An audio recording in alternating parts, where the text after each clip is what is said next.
Muy buenas. Hoy vamos a meternos de lleno en una idea que es fascinante, cómo la estadística nos permite hacer predicciones sobre la gente con una precisión que la verdad a veces roza la magia. Vamos a dejar de adivinar y a empezar a calcular. Venga, vamos al lío. A ver, pongámonos en situación. Imaginemos que tenemos un grupo de 100 amigos y a todos, sin excepción, les flipan los cómics. La pregunta del millón es, ¿seríamos capaces de saber a cuántos de ellos les apasiona también el manga sin preguntarles uno por uno? Parece una misión imposible, ¿verdad? Pues aquí es donde empieza la magia de verdad. La cosa es que sí, se puede. Y ojo, no con una bola de cristales, sino con puras matemáticas. Vamos a ver exactamente cómo la estadística consigue transformar una simple conjetura en un cálculo bastante preciso. Vale, lo primero es lo primero. Tenemos que entender al grupo como un todo, como un conjunto. La analogía del rebaño funciona bastante bien aquí. En lugar de obsesionarnos con cada individuo, vamos a mirar el comportamiento del colectivo, que, sorprendentemente, es muy predecible. Y aquí entra en juego un concepto que suena súper técnico, pero que en el fondo es de sentido común, el teorema central del límite. Básicamente lo que nos dice es que en un grupo lo bastante grande, aunque haya gente muy rara en los extremos, la inmensa mayoría va a tender a agruparse en el centro. Los extremos, los casos atípicos, se acaban compensando unos con otros. Pero claro, esto no va solo de teoría. Para que se vea claro, he ejecutado una simulación por ordenador. He creado nada menos que 10.000 grupos distintos de 100 amigos para comprobar si este teorema se cumple en la vida real. A ver qué ha salido de todo esto. Y voilà, aquí lo tenemos. Fijaos, cada una de estas barras nos dice cuántos de esos 10.000 grupos tenían un número concreto de fans del manga. Pero lo realmente alucinante es la forma que dibuja todo junto. Es una campana de Gauss, casi perfecta. Esto es la prueba del algodón. El caos, la aleatoriedad, cuando la miras a gran escala, se vuelve súper predecible. Y bueno, ¿dónde está el meollo de la cuestión? El pico de la campana. Pues está justo ahí, alrededor del número 30. Esto es potentísimo. Significa que, sin tener ni idea de quiénes son, podemos apostar con bastante seguridad que en cualquier grupo de 100 fans de los cómics, unos 30 serán también fans del manga. Vale, genial. El grupo en general es predecible, queda claro. Pero la estadística mola porque puede ir mucho más allá. ¿Y si ahora nos fijamos en una sola persona? En un amigo concreto. ¿Podemos afinar todavía más? Pues claro que podemos. Ahora dejamos de mirar al rebaño y ponemos el foco en el individuo. Y para hacer eso necesitamos una herramienta que sea como un detective, una que nos permita ajustar lo que pensamos a medida que encontramos nuevas pistas.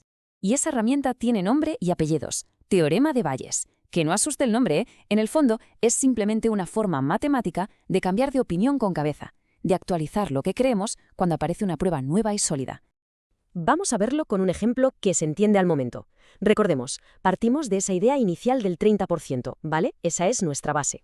Pero, ¡zas!, vemos que esa persona lleva una camiseta de Naruto. Una pista. Y aquí tenemos dos datos que son oro puro. Sabemos que al 80% de los fans de manga les gusta tanto Naruto como para llevar su camiseta, pero esto solo le pasa al 10% de los que no leen manga. Entonces, el tablero de juego queda así. Por un lado, nuestra probabilidad de partida, un 30%, y por otro, esta nueva pista de la camiseta. La pregunta es, ¿cuánto va a cambiar el marcador? Yo os adelanto que el cambio es espectacular. Pues bueno, metemos los datos en la coctelera de Bayes y ¡boom! La probabilidad se dispara a un 77,4%. Fijaos qué barbaridad de salto. Hemos pasado de pensar que era poco probable, menos de 1 de cada 3, a estar casi seguros, más de 3 de cada 4. Y todo por una simple camiseta. Esto demuestra el poder brutal que tiene una buena evidencia. Vale, ya controlamos cómo predecir para un grupo entero y para una persona con una sola pista. Pero, ¿qué pasa si tenemos no una, sino un montón de pistas a la vez? Vamos a ver cómo se puede construir un sistema que gestione todo eso de forma automática. Y para eso os presento al clasificador Naive Bayes. A veces se le llama Bayes ingenuo o iluso. Y tiene ese apodo porque es un poco simplón. Trata cada pista como si no tuviera nada que ver con las demás. Pero esa simpleza, esa ingenuidad, es justo lo que lo hace tan increíblemente rápido y potente. Para entenderlo fácil, imaginemos que es un sistema de puntos. El sistema no se come la cabeza. Ve una característica y ¡pum!, le suma puntos. ¿Que lleva una mochila con chapas? Pues venga, más 5 puntos. ¿Que sabe lo que es el género shonen? Uy, eso ya es más serio, más 20 puntos. ¿Que lee los libros de derecha a izquierda? Premio gordo, más 50 puntos. Venga, pues vamos a ponerlo a prueba. He montado un pequeño clasificador con estos datos simulados y ahora le vamos a presentar un perfil nuevo. Una persona que cumple con las 3 cosas: la mochila, sabe de shonen y lee al estilo japonés. Y el clasificador lo tiene clarísimo, 92% de probabilidad. Es súper rápido, súper simple y con solo 3 pistas nos da un veredicto con una confianza altísima. Y es precisamente por esto, por ser tan eficiente, que estos sistemas están por todas partes, desde el filtro de spam que teníamos hace años hasta los sistemas de recomendación de hoy en día. Y con esto cerramos el círculo. Empezamos con una pregunta muy general sobre un grupo grande y hemos llegado a una predicción súper específica sobre una sola persona. Y lo hemos hecho uniendo estas 3 ideas de la estadística que, como hemos visto, están totalmente conectadas. Al final, la idea con la que nos tenemos que quedar es esta. La estadística nos da las herramientas para dejar de lado las suposiciones, las corazonadas, y empezar a hablar el lenguaje de las probabilidades, de los cálculos. Y da igual si es para predecir cómo se comporta un grupo, para actualizar una creencia con una pista nueva, o para clasificar a alguien a partir de varios rasgos. Y todo esto, claro, nos lleva a una última pregunta para darle vueltas a la cabeza.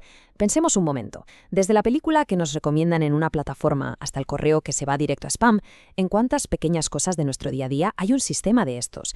Un algoritmo ingenuo pero súper potente, tomando decisiones por nosotros sin que nos demos ni cuenta. La respuesta seguramente nos sorprendería a todos.